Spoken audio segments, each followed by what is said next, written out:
नमस्कार प्रेक्षको, मी डॉक्टर उदय निरगुडकर। आज तुकारामांची गाथा धन्य झाली। ज्ञानेश्वर माऊलीचा अजान वृक्ष मुळापासून गदगदला। मुक्ताई जनाईच्या ओव्या भरून पावल्या। माझ्या मराठीचे बोलू कौतिके, अमृताते ही पैजा जिंके।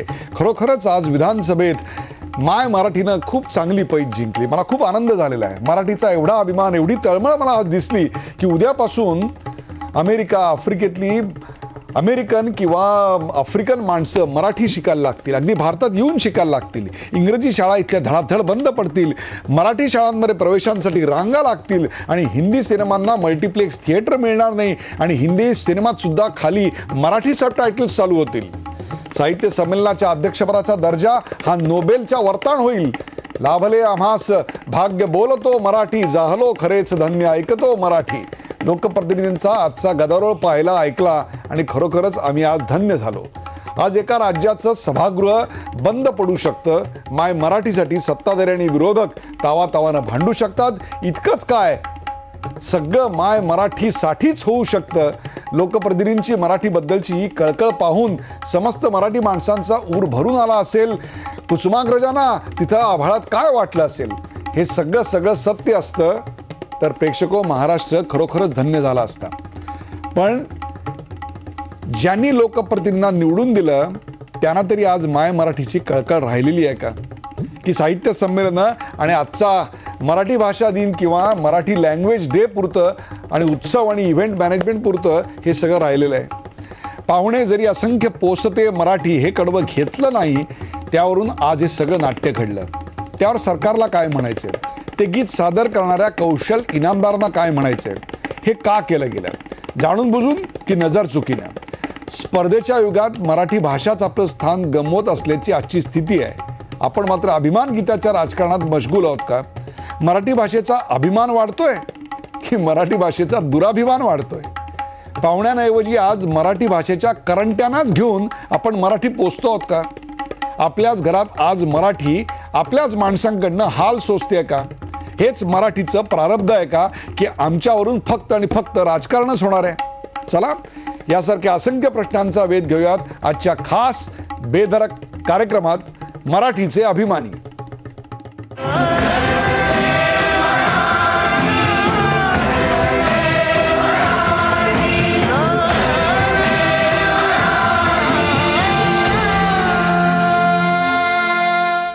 मराठीचे अभिमानी या चर्चेला सुरुवात करण्यापूर्वी पाहूयात या विषयावरचा एक छोटासा रिपोर्ट।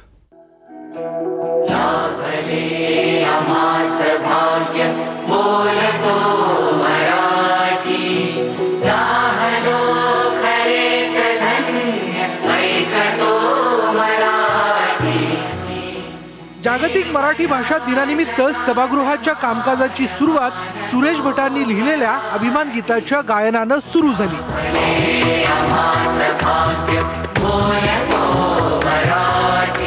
मात्र गाणं सुरू असतानाच अचानक लाऊडस्पीकर यंत्रणा बंद पडली आणि अभिमान गीताचे सूर बिघडले।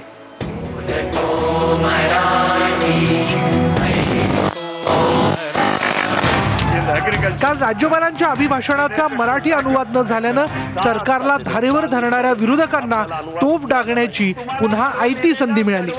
त्यामुळे सरकार आणि विरोधकांमध्ये जोरदार खडाजंगी झाली। शेवटचं कडवं पाहुणे जरी असंख्य पोसते मराठी, आपुल्या घरात हाल सोसते मराठी। हे असे कितीक खेळ पाहते मराठी, शेवटी मतांध तख्त फोडते मराठी। स्वतः मुख्यमंत्री महोदय ह्याच्यामध्ये ते कडवच गाळलेलं आहे। का चाललेलं आहे? कोण मुख्यमंत्री असताना लिहिली गेली जरा शोधा ही कविता, म्हणजे तुमच्या लक्षात येईल की कोण मुख्यमंत्री असताना मराठी हाल सोसते म्हणून सुरेश भटांना लिहावं लागलं, हे जरा चेक करा। त्यामुळे मला वाटतं अशा गोष्टींवर राजकारण कोणी करू नये। कडवं लिहिलेलं आहे ते आजही सत्य आहे।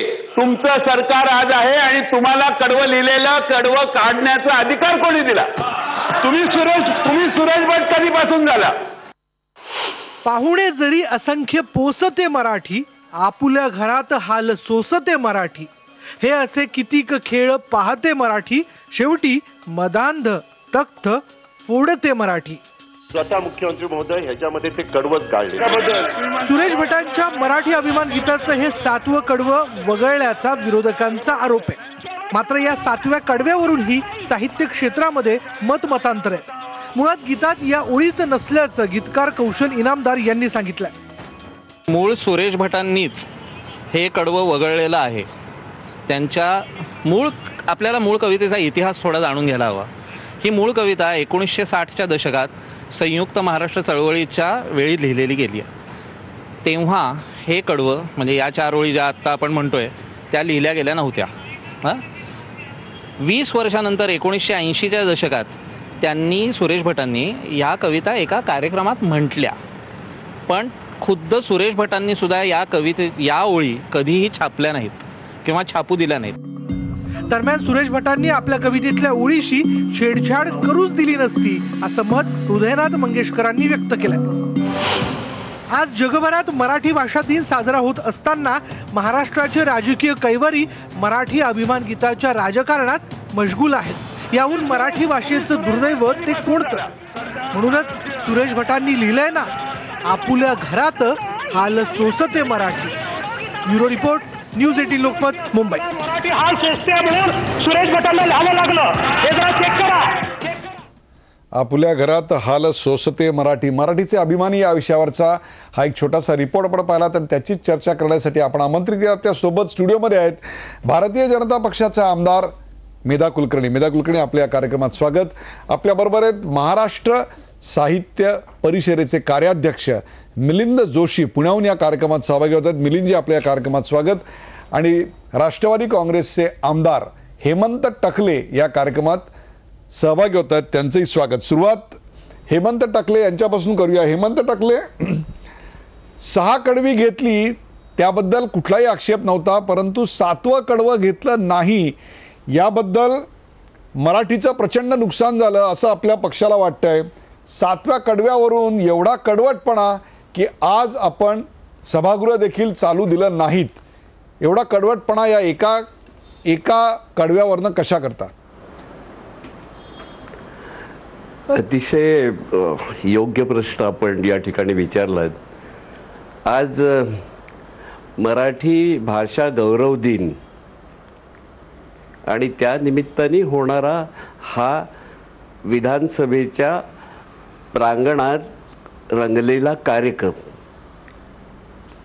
अतिशय चांगली मांडणी केलेली होती. आणि योगायोग असा आहे की विधिमंडळाचं अधिवेशन सहसा 27 तारखेला येत नसतं. नेमकं यंदा हा योगायोग जुळून आला आणि त्या निमित्ताने मराठी भाषेचा गौरव करण्याची एक संधी आमच्या दोन्ही सभागृहातल्या सदस्यांना मिळाली. आता हे जे सुरेश भटांचं गीत आहे त्यातली 6 कडवी त्यांनी म्हटली आणि 7व्या कडवं का म्हटलं नाही, का ते वगळलं, याबद्दलचा वाद सुरू झाला. खरं म्हणजे मला वाटतं की हा वाद सुरू होण्यापूर्वी आपण सत्ताधारी आणि विरोधक हे राजकीय गोष्टींसाठी किंवा इतर कुठल्या उद्दिष्टांसाठी एकमेकांच्या समोर उभे राहिले आणि एकमेकावर आघात करू लागले तर ते सहज समजण्यासारखं आहे. पण तुमच्या आमच्या जिव्हाळ्याच्या मातृभाषेच्या प्रश्नासाठी जेव्हा एखादा आक्षेप घेतला जातो तेव्हा इतकं संतापून जाणं इतकं काय आहे हे काही कळतच नाही. कदाचित जेव्हा सुरेश भटांनी पहिल्यांदा हे गाणं रचलं असेल आणि ही 6 कडवी त्यातली झाली असेल. आता ज्यांना सुरेश भट माहिती आहेत, कौशल इनामदारांना तर नक्कीच माहिती आहेत. आणि मुळातले ते गझलकार आहेत आणि गझल हा मैफिलीतला भाग असतो. म्हणजे एखादी मैफिल जेव्हा गझलकार रंगवत नेतो त्यावेळेला एकूण सभाजनांचा मूड बघून तो स्वतः उत्स्फूर्तपणे त्याच्यामध्ये काहीतरी नाविन्यपूर्ण अशी भर घालत असतो. ज्या अर्थी कौशल इनामदार म्हणतायत की 7वं कडवं सुरेश भटांनीही वगळलं होतं, इथे एका दृष्टीने ते मान्य करतात की 7वं कडवं त्यांनी लिहिलेलं होतं आणि एखाद्या प्रसंगाला अनुरूप असं 80च्या दशकानंतर जेव्हा सुरेश भटांनी आपल्या मूळ कवितेच्या किंवा मूळ गझलेमध्ये हा एक नवीन आयाम घेतला, त्यामुळे त्या कवितेची उंची आणखीन वाढली. शेवटी कवी, साहित्यिक, नाटककार हे काय करत असतात? सामाजिक स्थिती, राजकीय स्थिती, त्यामधली असलेली अस्वस्थता आणि त्यामुळे होणारे दुष्परिणाम याच्यावर भाष्य करत असते. तेव्हा राज्यकर्त्यांनी या बाबतीत एवढं सेन्सिटिव्ह असण्याची गरज आहे असं मला वाटत नाही. कुठल्या तरी खिलाडू वृत्तीने हा प्रकार घेतला असता आणि मान्य केलं असतं की हेही कडवं घेतलं असतं तर कोणाचंही काही बिघडलं नसतं.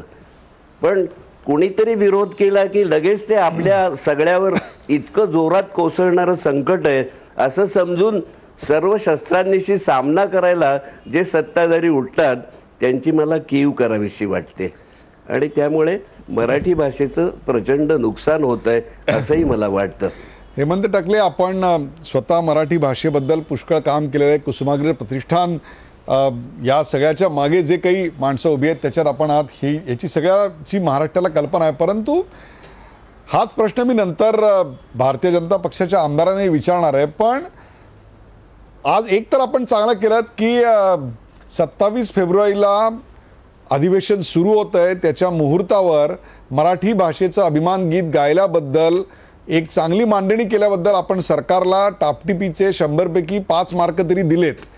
परंतु मराठी भाषेचा गौरव किंवा त्या गीताची उंची 7वं कडवं न गायल्यामुळे कमी झाली असं आपल्याला का वाटतंय?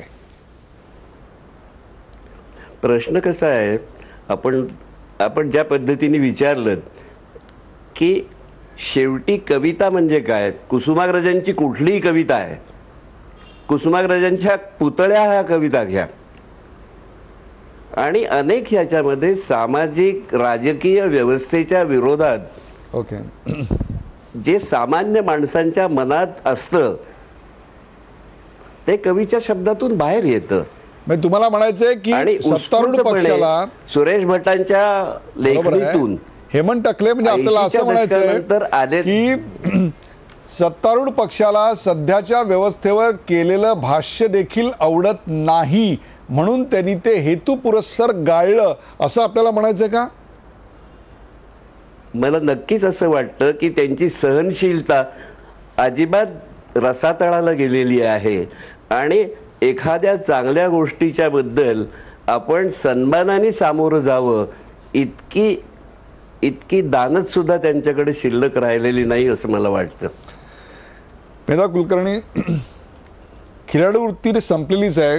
कालच मुख्यमंत्र्यांनी सभागृहात मराठी भाषांतर ऐकवता आलं नाही याबद्दल सपशेल माफी मागितली.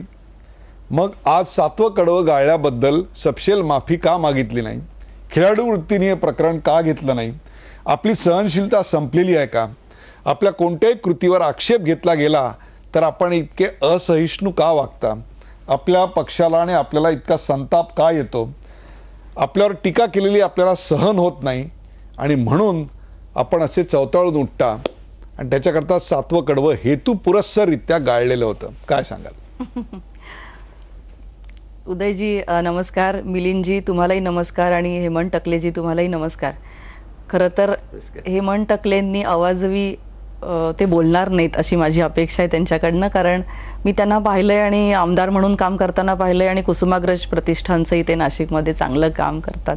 साहित्य क्षेत्राशी त्यांचा चांगला संबंध आहे. तर मी या प्रश्नाला उत्तर देतेच, पण त्या प्रश्नाला उत्तर देण्यापूर्वी मी त्यांना विचारते की त्यांनी अनेक कविता आणि अनेक गाणी आजपर्यंत ऐकली असतील. मी 2 उदाहरणं सांगते, जास्त उदाहरणं सांगत नाही. जैत्रे जैत चित्रपट आपण सगळ्यांनी पाहिला असेल. म्हणजे या मुद्द्याकडे मी येते, त्या मुद्द्याकडे येण्यापूर्वी 70च्या दशकातला पिक्चर आहे. मी रात टाकली हे जे नाधू महानोर यांचं गीत आहे, या गीताला जेव्हा चाल दिली, मोडक्या संसाराची, ह्याच्यामधलं एक कडवं मी वाचून दाखवते जे गीतामध्ये नाही. ते कडवं असं आहे, टपोर टपोर टपोर कळ्या टपोर झाल्यात काही, नुसताच हलून वारा सुगंध येत नाही. हे गीतामध्ये नाही ना, कवितेत आहे परंतु गीतात नाही. किंवा ग्रेस यांची कविता आहे, भय इथले संपत नाही मज तुझी आठवण येते. हे जे गीत आहे, ह्या गीतातल्या म्हणजे ही जी कविता आहे ती कविता खूप मोठी आहे. त्याच्यातली काही कडवी गीतांमध्ये हृदयनाथ मंगेशकर यांनी घेतली नाहीये. या दोन्ही कविता आणि गीत याच्यामधला फरक असा आहे की इथे मराठीच्या भाषेविषयी येते ना, मराठीच्या आत्ताच्या अवस्थेविषयी येते आणि म्हणूनच ते सहनशीलतेचा मुद्दा येतोय. तर मी मुद्द्याकडे येते की एखाद्या कवितेचं गीत होत असताना गीतकाराला आणि संगीतकाराला ते स्वातंत्र्य असतं की त्याच्यातल्या कोणत्या तुकड्याचं त्यांनी गीत करावं. आता आणखीन एक मुद्दा सांगते. आपण राष्ट्रगीत म्हणतो किंवा वंदे मातरमची सुद्धा अनेक कडवी आहेत, पण जेव्हा राष्ट्राप्रित्यर्थ ते गाणं गीत म्हणून निवडलं गेलं तेव्हा ते संक्षिप्त स्वरूपात आपण म्हटलंय. मग भारतामध्ये अनेक इतर मुद्दे नाहीतच का की जे निगेटिव्ह आहेत? असे अनेक मुद्दे असू शकतात ना, पण त्याचा उहापोह जेव्हा राष्ट्रगीत म्हणतो तेव्हा केला जात नाही. हे अभिमान गीत म्हणून सादर केलं गेलंय, हे गौरव गीत म्हणून सादर केलं गेलंय. मराठी संदर्भातलं गौरवगीत सादर करत असताना मुळामध्येच त्यांचं जे रूपगंधा नावाचं कविता संग्रह आहे त्याच्यामध्ये असलेलं गीत किंवा त्यांच्यामध्ये असलेली संपूर्ण कविता 6 कडव्यांची कविता ही कौशलजी इनामदार यांनी निवडली आणि त्याला चाल लावली आणि ते अभिमान गीत झालं, ते गौरव गीत झालं. जेव्हा आपण त्याला गौरव गीत म्हणतो तेव्हा त्याच्यामध्ये हे कसं असेल शेवटचं कडवं. आणि मुळामध्ये मला असं वाटतं की सुरेश भटांना सुद्धा ही अपेक्षा नव्हती की त्या 7व्या कडव्याचा समावेश व्हावा, म्हणून शेवटच्या आवृत्तीमध्ये सुद्धा हे कडवं त्याच्यामध्ये सहभागी झालेलं नव्हतं. नमस्ते. त्यामुळे आक्षेप का घेतला असं वाटतं गेलं आपल्याला? त्यांना ती सवय आहे म्हणूनच घेतला. अनेक वर्ष जी मराठीची आता जे वाक्य उच्चारलं की आपुल्या घरात हाल सोसते मराठी, कोणामुळे झालंय कळले असेल, हाल कोणामुळे झाले मराठीचे. काहीही झालं की निगेटिव्ह नकारात्मक बोलायचं. 2 राजकीय पक्षांची मतं ऐकलीत. आपल्या सोबत गायक संगीतकार किंबहुना आज ज्यांच्या गीतामुळं महाराष्ट्राची सदनं बंद पडली आणि माय मराठीचा फार मोठा अपमान झाला असं सदनात सांगितलं गेलं, ते कौशल इनामदार देखील आज इकडे आहेत. परंतु साहित्य परिषदेच्या कार्याध्यक्षांना, साहित्य परिषदेला नेमकं काय वाटतं? आपल्यासोबत मिलिंद जोशी आहेत. मिलिंद जोशी, 7वं कडवं न गायल्यामुळे मराठी भाषेचा प्रचंड मोठा अपमान झालेला आहे, त्याच्यावरून संसद बंद पडलेली आहे. एक प्रकारे मराठीचे अभिमानी खूप प्रचंड वाढलेले आहेत. आता काय अभिजात दर्जा मिळाला काय न मिळाला काय काही फरक पडत नाही. एवढा मोठा जाज्वल्य अभिमान आपल्याकडे आलेला आहे आता की म्हणजे अजान वृक्षाला गदगदला असेल, मुक्ताई जनाईच्या ओव्यांना पाना फुटला असेल. आज इतकं प्रचंड मोठं काम आज झालेलं आहे, नाही का?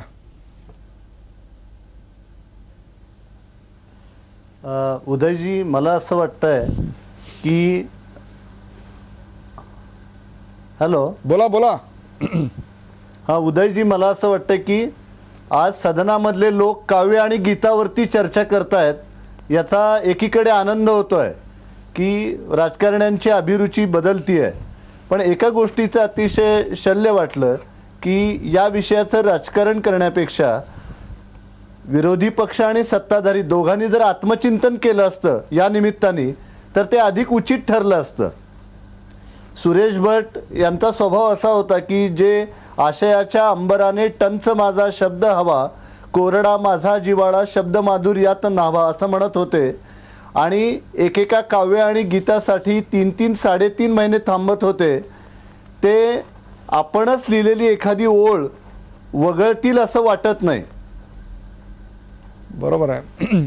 त्या सुरेश भटांचं असंही एक काव्य आहे, हेही असेच होते तेही तसेच होते, आपापल्या ठिकाणी सारे ससेच होते, झाला न स्पर्श त्यांना केव्हाच चंदनाचा, जे जे उगाळले ते सारे कोळसेच होते. आज नेमकं काय झालंय याच्यावर भाष्य करणारं बहुधा आहे. काव्य असावं. स्वागत कौशल इनामदार. कौशल इनामदार, नमस्कार.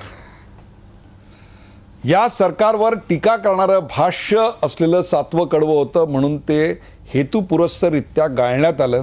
ते आपण स्वतःहून या सरकारच्या प्रीतीपोटी गाळलं का ते गाळावं अशी आपल्याला सूचना होती म्हणून आपण गाळलं. या गाण्याचं ध्वनिमुद्रण 2010 साली 2008 साली झालेलं आहे. हे गाणं पूर्ण ध्वनिमुद्रित करण्यासाठी 1.25 वर्ष मला लागलं आणि तेव्हा मी एकही दुसरं व्यावसायिक काम घेतलं नाही.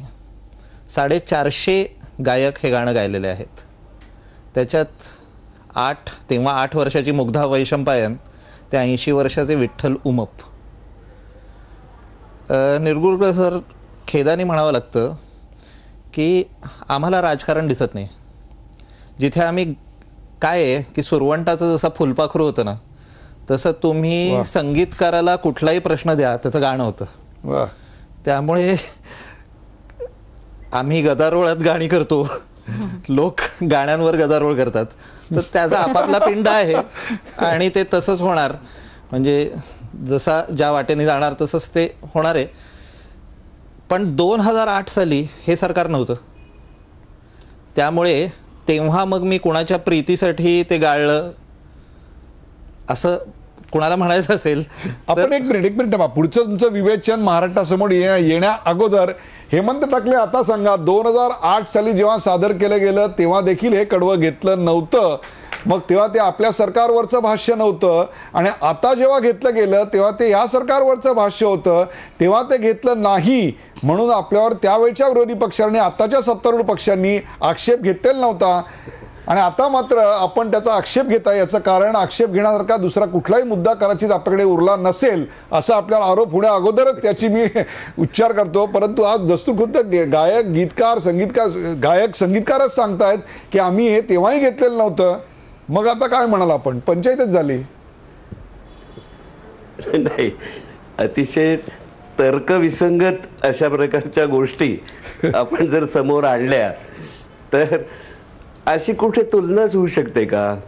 2008 साली जेव्हा कौशल इनामदारांनी हे गाणं केलं त्यावेळेला त्यांनी असं कुठल्या लोकप्रतिनिधींच्या समोर हे गाणं सादर केलं होतं आणि त्यावेळेला असा कुठला प्रसंग उद्भवला होता?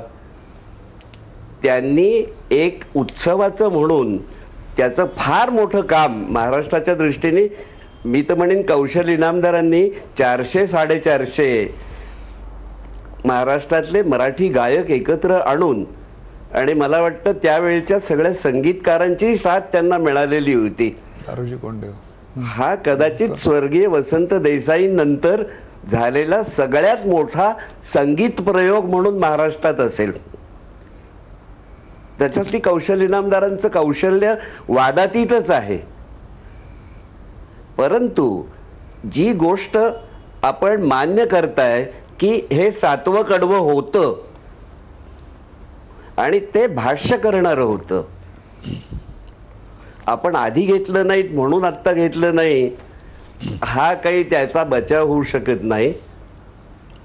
कारण मी पहिले म्हटलं त्याप्रमाणे प्रत्येक गझलकार, प्रत्येक कवी, प्रत्येक साहित्यिक हा राजकीय व्यवस्थेवर, सामाजिक व्यवस्थेवर, धार्मिक व्यवस्थेवर सारखं टिपण करत असतो आणि त्याच्या मनात जे येतं ते त्याच्या शब्दातून व्यक्त होतं आणि मला वाटतं की ते व्यक्त झालेलं आज पूर्णपणे जर सादर केलं गेलं असतं तर मराठी भाषेला न्याय मिळाला असता. कौशल काय सांगाल? हां, आता याच्यावर मी एक सांगतो. टकले साहेब अनावधानाने सुरेश भटांवरच आरोप करतात.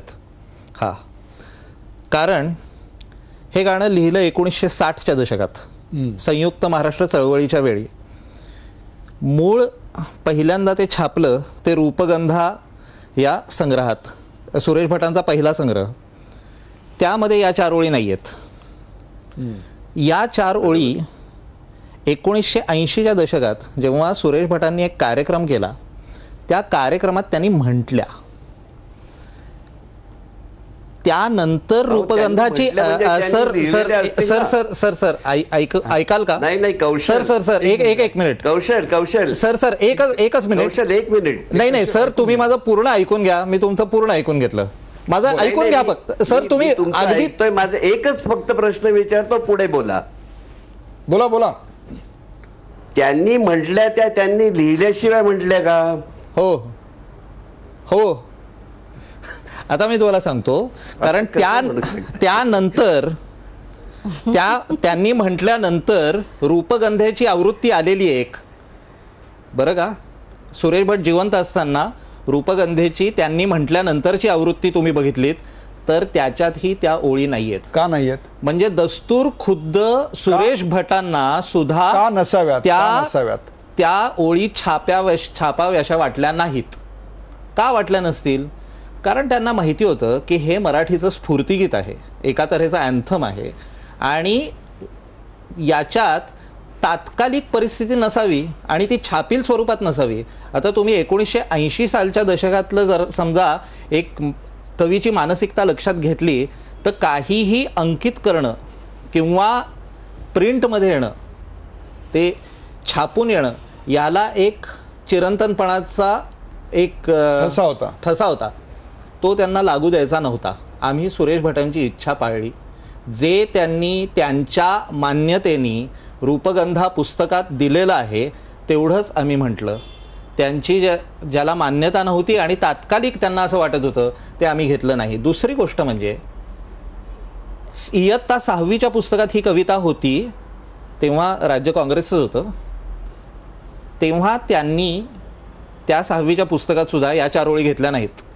अप्रत्यक्षरित्या तुमचं आत्ताचं हे स्पष्टीकरण आणि 7वं कडवं न सादर करणं हे प्रस्थापित व्यवस्थेला आणि सत्तारूढ पक्षाला किंवा सरकारला काहीसं सहाय्यभूत ठरतंय? मी तुम्हाला सांगतो, नाही सरकारला नाही, मी हे सरकारसाठी केलंच नाही हो गाणं. क्या बात. आपल्याला का सरकारला असं वाटतं की आपण इतके महत्वाचे आहोत किंवा का राज्यकर्त्यांना असं वाटतं की ते इतके महत्वाचे आहेत की राज्यकर्त्यांपुढे हे कधी म्हटलं नव्हतं. 8 वर्ष झाली मी हे गाणं केल्यानंतर 8 वर्षांनी आज खरी एक मराठी भाषा मंत्री विनोद तावडे यांच्या पुढाकारांनी एका तऱ्हेची राजमान्यता मिळाली त्या गाण्याला. 8 वर्षापूर्वी इतकं भव्य गाणं झालं, सरकारने त्याची दखलही घेतली नव्हती. तुम्हाला एक गमतीशीर किस्सा सांगतो. ह्या गाण्याची CD द्यायला मी माननीय बाळासाहेब ठाकरे यांच्याकडे गेलो होतो आणि बाळासाहेब ठाकरेंना मी सांगितलं की या गाण्यानंतर तुम्हाला आश्चर्य वाटेल पण या गाण्याची स्फूर्ती घेऊन, या गाण्यापासून प्रेरणा घेऊन AR रेहमाननी एक तमिळ अभिमान गीत केलं या गाण्याच्या लोकार्पणाच्या 1 वर्षानंतर. ते गाणं करुणानिधींनी लिहिलं आणि त्यांनी त्याला फायनान्स पण केलं. आपल्याकडे तर आनंद होता.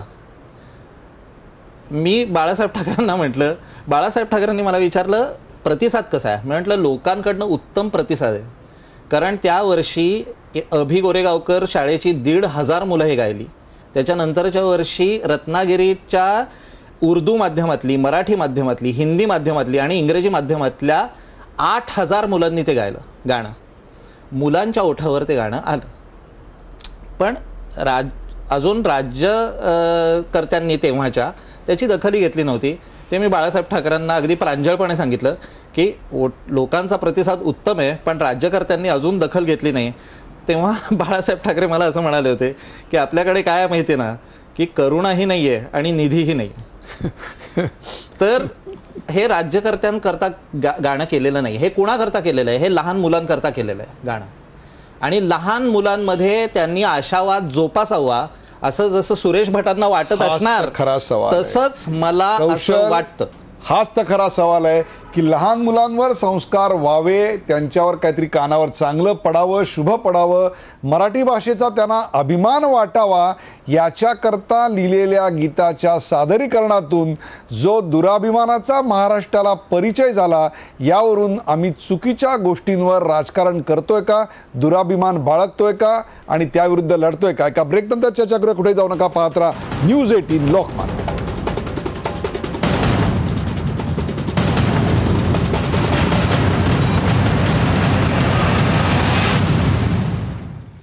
मराठीचे अभिमानी या विषयाची आपण चर्चा करतो. आपल्यासोबत कौशल इनामदार, मेधा कुलकर्णी, मिलिंद जोशी आणि हेमंत टकले आहेत. आज मराठीचं अभिमान गीत मराठी भाषा गौरव दिनाच्या दिवशी या महाराष्ट्राच्या विधानसभेच्या वास्तूत गात असताना त्यातलं शेवटचं 7वं कडवं का गायलं नाही याच्यावरून आज आमची विधानसभा आणि विधान परिषद गदारोळानं गाजली, त्याविषयी आपण चर्चा करतोय. मिलिंद जोशी, आज मराठीमध्ये PhD केलेल्यांना कारकुनाची सुद्धा नोकरी मिळत नाही अशी परिस्थिती एका ठिकाणी आहे. तर खरोखरच जे लोकप्रतिनिधी भांडतायत त्यांना ज्यांनी निवडून दिलं त्या मराठी माणसाला तरी मराठीची एवढी बूज राहिलेली आहे का? साहित्य परिषदेचे पदाधिकारी म्हणून आपल्याला काय दिसतंय?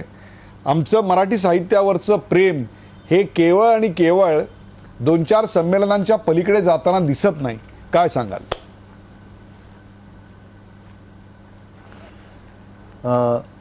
उदयजी, मला असं वाटतं की भाषा आणि संस्कृतीची स्पंदनं ही प्रथम मनामध्ये उमटतात आणि नंतर ती उच्चारातून आणि कृतीतून प्रकटतात.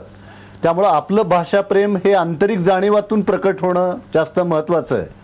ते केवळ दिखाऊपणासाठी नको, त्यासाठी आपली मराठीपणाची ज्योत तेवत ठेवणं हे जास्त महत्त्वाचं आहे. आत्ता तुम्ही जो विषय उपस्थित केला तो अतिशय महत्त्वाचा आहे की PhD झालेल्या विद्यार्थ्यांना सुद्धा नोकरीच्या संधी उपलब्ध झालेल्या नाहीत. मला असं वाटतं की भाषा नुसती ओठातून येऊन चालणार नाही, ती पोटातून आली पाहिजे. आणि ती पोटातून येण्यासाठी त्या भाषेचा आणि पोटाचा संबंध जोडणं हे खूप महत्त्वाचं आहे. आणि भाषेचा आणि पोटाचा संबंध जोडण्यामध्ये आपले राज्यकर्ते स्वातंत्र्योत्तर कालखंडापासून हे अपयशी ठरलेले आहेत. लोकमान्य टिळकांनी दैनिक केसरीमध्ये मराठी भाषेच्या संदर्भामध्ये जो अग्रलेख लिहिला त्या अग्रलेखामध्ये त्यांनी असं म्हटलेलं होतं की ज्याप्रमाणे एखादे तज्ज्ञ एखाद्या रोग्याची नाडी पाहून त्याच्या प्रकृतीविषयी भाष्य करतात, तसं त्या राष्ट्रातल्या भाषेची स्थिती पाहून तज्ज्ञ लोक त्या राष्ट्राची स्थिती काय आहे याचा अनुमान काढतात. छत्रपती शिवाजी महाराजांच्या पूर्वी पोवाडे का झाले नाहीत हे सांगण्याची आवश्यकता नाही, कारण छत्रपती शिवाजी महाराजांचा अभ्युदय म्हणजे मराठी भाषेचा अभ्युदय असं लोकमान्य टिळकांनी म्हटलेलं आहे. थोडक्यात त्याचा अर्थ असा की शासनाकडे जर इच्छाशक्ती असेल तर खूप काही घडू शकतं. दुसरी महत्त्वाची गोष्ट अशी की भाषेविषयीचं जे प्रेम आहे त्याबाबत सामान्य नागरिकांची बांधिलकी सुद्धा तितकीच महत्त्वाची आहे. आज मला सांगा की आमच्या घरातूनच वाङ्मयीन संस्कृती हद्दपार झालेली आहे. पुण्या मुंबईसारख्या महानगराचा जर आपण विचार केला तर मुलांची जी जीवनशैली धावपळीची झालेली आहे, मुलाला सकाळी 7 वाजता शाळेला पोचायचं असेल तो 6 वाजता बाहेर पडतो, त्याला शाळेमध्ये पोचायला 1 तास लागतो, शाळेमध्ये त्याचे 6-7 तास जातात, घरी यायला 1 तास लागतो, घरी आल्यानंतर आईच्या आवडीचा 1 क्लास, वडिलांच्या आवडीचा 1 क्लास, बाईंनी दिलेला भाराभर गृहपाठ, या त्याच्या जीवनशैलीमध्ये वाचन आणि खेळाला कुठेही स्थान नाही. शेवटी तुमची भाषा विकसित होत असताना श्रवण संस्कार, बोलण्याचा संस्कार, लिहिण्याचा संस्कार, वाचनाचा संस्कार या सगळ्या गोष्टी महत्त्वाच्या आहेत. आज पालकांना असं वाटतं की मुलांना महागड्या फी असणाऱ्या शाळांमध्ये घातलं, त्यांना उत्तम क्लासेस लावले, आठवड्यातून एकदा सिटी प्राईड सारख्या ठिकाणी नेलं, पावभाजी ज्यूस बार सेंटरमध्ये नेऊन आणलं की आपली जबाबदारी संपली. पण मुलांचं भावनिक भरण पोषण करण्यासाठी आपण प्रयत्न केले पाहिजेत. हा मुद्दा सुद्धा तितकाच महत्त्वाचा आहे. त्यामुळं पालकांची जबाबदारी महत्त्वाची आहे, शिक्षकांची जबाबदारी महत्त्वाची आहे. आणि मी साहित्य संस्थांची जबाबदारी टाळतो असं अजिबात म्हणत नाही. साहित्य संस्थांनी सुद्धा कालानुरूप बदलण्याची गरज आहे. आणि उदयजी, मला सांगायला आनंद वाटतो की एक काळ असा होता की साहित्य निर्मितीचा केंद्रबिंदू हा केवळ पुण्या मुंबई पुरता मर्यादित होता. खेडेगावात आणि केवळ मराठीचे प्राध्यापक असणारे लोकच लिहित होते. आज तशी परिस्थिती राहिलेली नाही. खेडेगावात सुद्धा डॉक्टर, वकील, जीवनाच्या सर्व क्षेत्रातली लोक लिहायला लागले.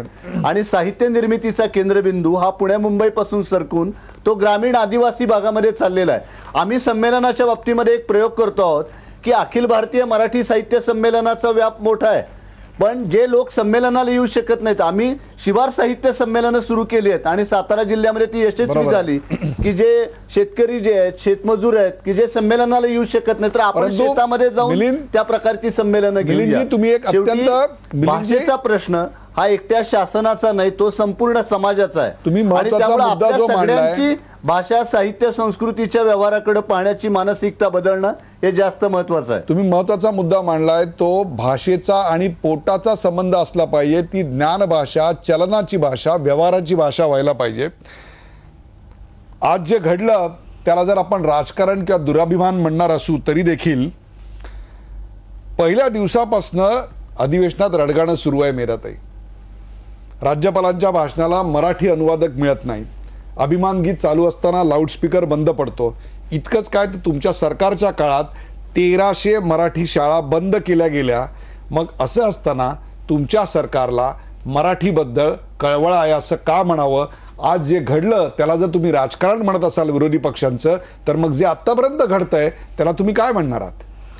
नक्कीच हे विरोधी पक्षाचंच राजकारण आहे. त्यांना दुसरे कुठलेच मुद्दे शिल्लक राहिलेले नाहीयेत. 1300 शाळा काय विरोधकांनी बंद केल्या? सांगते ना. लाऊडस्पीकर काय विरोधकांनी बंद केला? अनुवादकाला काय येऊ नका म्हणून विरोधकांनी सांगितलं? या मुद्द्यांवर मी येते. विरोधी पक्षाला कुठलाही मुद्दा राहिलेला नाहीये. त्यांना फेस नाही. छोट्या छोट्या गोष्टीवरनं नौटंकी चालू आहे.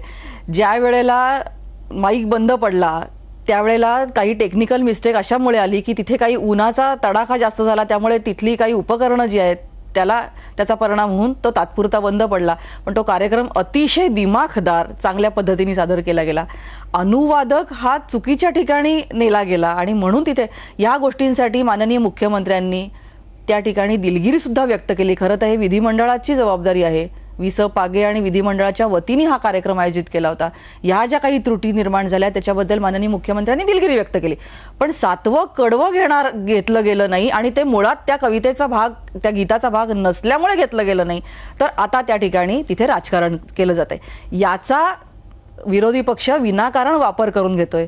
मराठी भाषेच्या दिनी अशा प्रकारे विरोध केला गेला, याचं खरं तर दुर्दैव वाटतं. 1300 शाळा या मराठी शाळा होत्या म्हणून त्या बंद पडत नसून त्या ठिकाणी काही त्रुटी आहेत. तिथे पटसंख्या कमी आहे. तिथे जे निकष लावले आहेत त्याच्यामध्ये काही बाधा निर्माण होते. तरी सुद्धा त्या शाळांना शासनाच्या वतीने, खात्याच्या वतीने कळवण्यात आलेलं आहे की ज्या त्रुटी आहेत त्या इथे कळवा, ज्या दुरुस्त करण्यात येतील. त्याप्रमाणे पटसंख्या एखाद्या वेळेला या शाळेतून त्या शाळेत करून शाळा या त्या ठिकाणी उपलब्ध करून देण्यात येतील. या शाळा केवळ मराठी आहेत म्हणून त्या बंद पडल्या असं अजिबात झालेलं नाहीये. केवळ राजकारण म्हणून याच्याकडे बघितलं जातंय. हेमंत टकले, आज या मुद्द्यावर आज हेमंत टकले जे काय झालं ते महाराष्ट्रासमोर आहे. परंतु या पुढचा जो काळ आहे तो महाराष्ट्र देशातच, महाराष्ट्र प्रदेशातच हा मराठीसाठी अत्यंत कठीण असा काळ आहे. त्याकरता योग्य ते मुद्दे घेऊन मराठीचे लढण्याऐवजी कुसुमाग्रजांच्या प्रतिष्ठानचा एक कार्यकर्ता अशा भूमिकांचं समर्थन करताना आम्हाला दिसतोय की जिथे मराठीचा अभिमान दिसण्याच्या ऐवजी मराठीचा दुराभिमान आणि राजकारण समोर येतंय. असं जर आरोप झाला तर आपण काय उत्तर द्याल? मला वाटतं की हा निष्कर्ष आपण अतिशय चुकीच्या पद्धतीने काढतात. आता मेधाताई जे बोलल्या ते म्हणजे ते आम्ही लटिकेना बोलू या थाटाचं ते सगळं होतं.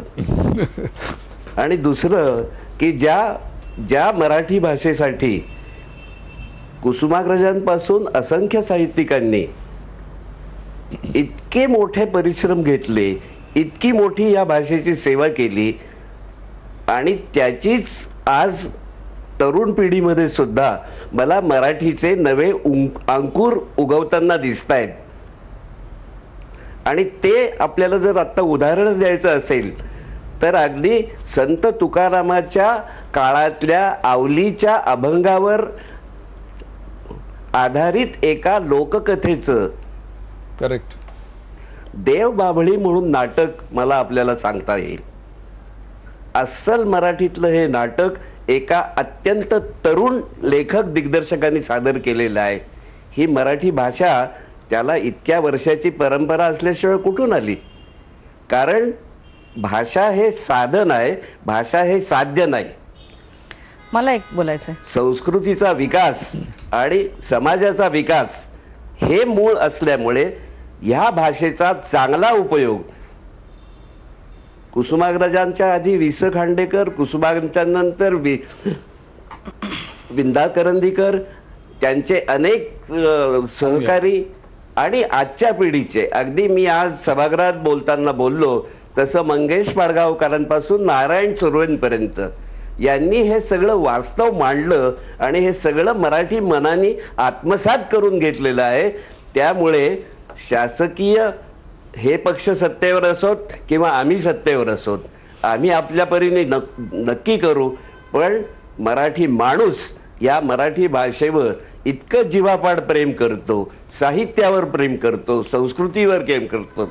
त्या सगळ्यामुळे जशी 700 वर्षानंतर सुद्धा ज्ञानेश्वराची ज्ञानेश्वरी आणि पंढरीला जाण्याची ओढ मराठी मनात कायम आहे, त्याच पद्धतीने मराठी भाषा ही भविष्य काळात सुद्धा सगळ्या जगामध्ये सगळ्यात मोठी आणि हेमंत टकले आणि मेधा कुलकर्णी सवाल असा आहे की त्या 700 वर्षाच्या मराठी माणसासमोर आज नेमकं काय आलं हा खरा सवाल आहे. पांडित्य आपण ऐकतोय सगळं त्यांचं, मला त्यांच्याविषयी आदर आहे, पण मला एक सांगा, तुम्ही आणि मी आपण एका समितीत काम करतो, मराठी भाषा समिती, ज्याचे तुम्ही पण सदस्य आहात, आपण एकत्र काम करतो.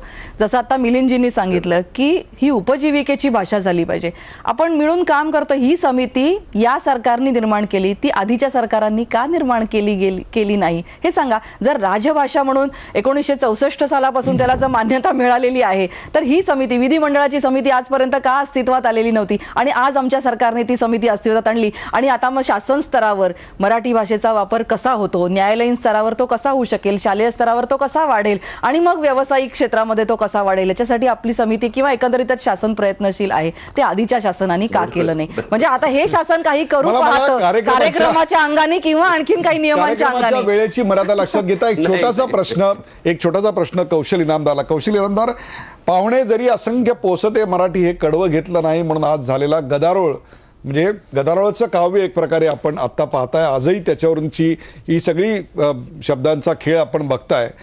बंगाली माणसाला बंगाली भाषेचा अभिमान असतो, तमिळ माणसाला तामिळ भाषेचा अभिमान असतो, पण मराठी माणसाला मराठी बोलण्याची खरोखरच लाज वाटते का? मराठी शाळांना विद्यार्थी मिळत नाहीत, मराठी घेऊन ग्रॅज्युएट केलं तर नोकऱ्या मिळण्यात प्रश्न येतात. इतकंच काय तर मराठी चांगल्या चित्रपटांना, ज्याला सुवर्ण कमाई मिळाल्या अशा कासव चित्रपटाला देखील आमच्याकडे थिएटर मिळत नाही. ही वस्तुस्थिती आहे. कशाचं लक्षण आहे? हा रोग आहे का लक्षण आहे त्याचं? मी तुम्हाला खरं सांगू का, मला आपण ज्या काळामध्ये नायक निर्माण करायला पाहिजे होते त्या काळात आपण ह्या सगळ्या चर्चा करत बसून फक्त खलनायक कोण याचा शोध घेत बसलो. मला नाही कळत. अनेक आपल्याकडे जी उदासीनता आहे ती वरपासून आहे की आज 8 वर्ष झाली या गाण्यावर चर्चा नाही कुठेही, आणि म्हणजे राज्य कारभारामध्ये, आणि जी होते ती नसलेल्या 7व्या कडव्यावर होते. म्हणजे आपण व्हिलन शोधतो, आपण हिरोची कामं बघत नाही किंवा आपण हिरो निर्माण करत नाही, आपली ती इच्छाच नाही का? आणि मी तुम्हाला सांगतो, मी जेव्हा लोकांशी बोलतो तेव्हा आपल्याकडचे बुद्धिजीवीसुद्धा लोक अत्यंत निराशेची भाषा करतात भाषेबद्दल. नाही त्याचं काय होणार आहे, मुंबई कधी मराठी लोकांची नव्हतीच, किंवा मराठी भाषा टिकायची तर टिकेल, मरायची तर मरेल. हे मला परवडू शकत नाही. बरोबर. एकीकडे ही अनास्था कौशल आणि दुसरीकडे आत्ताचं घडलेलं हे सगळं निवडणुका जवळ आल्याचं लक्षण आहे असेल. आणि मी तुम्हाला खरं सांगतो, मी एक संगीतकार म्हणून मला बिलकुल रस नाही. मला आज आवडलं की गदारोळ झाला, बरं आहे, चर्चा होऊ दे. त्या निमित्ताने सुरेश भटांचं नाव एक 10 वेळा 15 वेळा 20 वेळा आपल्या विधिमंडळात घेतलं गेलं, ही उत्तम बाब आहे. आणि आमचं काम आहे ते आम्ही करतच राहू, की आम्ही गात राहू. प्रेक्षक हो, आम्ही गात राहू. मराठी अभिमान गीतावरून झालेल्या राजकारणाचा वेध घ्यायचा प्रयत्न गेले तासभर मी करत होतो. विरोधकांनी आक्षेप घेतला तर त्यात एवढं संतापण्यासारखं काय, एवढी असहिष्णुता कशा करता, असा सवाल हेमंत टकले यांनी विचारला. तर सरकारची सहनशीलता रसातळाला गेली आहे असा आरोप त्यांनी केला. एखादं कडवं कवितेत असतं पण गीतात नसतं असा युक्तिवाद सोदाहरण अशा प्रकारे उदाहरणांच्या सकट मेधा कुलकर्णी यांनी सांगायचा प्रयत्न केला. मराठीच्या गौरवगीतात शेवटचं कडवं शोभत नाही असं त्या म्हणाल्या आणि हाल सोसण्याची वेळ मराठीवर कोणामुळे आली, कोणाच्या काळात आली असा देखील टोला त्यांनी आघाडी सरकारच्या काळाला लगावला. तर सुरेश भट फार आशयघन लिहायचे, एकेका कवितेसाठी 3-3 महिने घ्यायचे, मग ते एखादी ओळ वगळतील असं वाटत नसल्याची भूमिका मिलिंद जोशी यांनी पहिल्यांदा मांडली. पोटातूर भाषा यायला हवी मगच ती मराठी भाषा असं सांगताना त्यांनी मराठी भाषेच्या एक प्रकारच्या आजच्या विदारक अवस्थेचं वर्णन देखील केलं. तर संगीतकाराला राजकारण दिसत नाही, संगीतकाराला गीत दिसत असतं असं कौशल इनामदार यांनी सांगितलं. 2008 मध्ये देखील हे कडवं घेतलं नव्हतं, त्याकडे त्यांनी लक्ष घेतलं आणि पाठ्यपुस्तकात देखील हे नव्हतं. हे कडवं छापू नये अशी खुद्द सुरेश भटांचीच इच्छा होती अशी माहिती सुद्धा त्यांनी आज पुरवली. हे गाणं राज्यकर्त्यांसाठी नाही आहे, पुढच्या पिढ्यांसाठी आहे अशी भावना आज त्यांनी मांडली. प्रेक्षको, गाथा सप्तशतीमधील खट्याळ आणि ज्ञानेश्वरीमधील रसाळ, पवड्यांमधली रांगडी आणि कीर्तनामधली मधाळ, तर लावणीतली ठसकेबाज आणि मराठीचे असे किती रंग मी तुम्हाला सांगू. जगाला हेवा वाटेल असं साहित्य खरं तर आमच्या मराठीत एकेकाळी निर्माण झालं, आजही होत आहे. पण अशा या मराठीची आत्ताची परिस्थिती काय आहे? मराठीला राजमान्यता आज मिळते, पण जगमान्यतेची स्वप्न कधी पूर्ण होणार? लोकमान्यताच मिळत नाही तर जगमान्यता कुठून मिळणार अशी आजची परिस्थिती आहे. मराठीतून शिकणाऱ्यांना आज रोजगार मिळणं मुश्किल झालं, ही वस्तुस्थिती आहे. ती आज ज्ञानभाषा राहिलेली नाही. तमिळ, तेलुगू या भाषा ज्ञानभाषा होण्याकरता प्रयत्न करतात. अगदी पार अभियांत्रिकीपासून वैद्यकापर्यंत सर्व प्रकारचं शिक्षण तिथं मातृभाषेत घ्यायची व्यवस्था केलेली आहे. आपण मात्र अभिमान गीतावरून भांडत बसतो. कौशल म्हणाल ते खरं आहे, आपण फक्त व्हिलन शोधतो, हिरो निर्माणच करत नाही. हा खरोखरच अभिमान आहे की निवडणूक जवळ आल्याची चाहूल मराठीचा जप करणाऱ्यांचीच मुलं आज इंग्रजी भाषांच्या शाळांमध्ये शिकतात आणि मग मराठी लँग्वेज डे साजरा करतात. आपल्याकडे म्हण आहे, माय मरो आणि मावशी जगो, ही म्हण मराठीत आहे. दुर्दैव आहे की मराठी माणसंच ही म्हण खरी करतायत.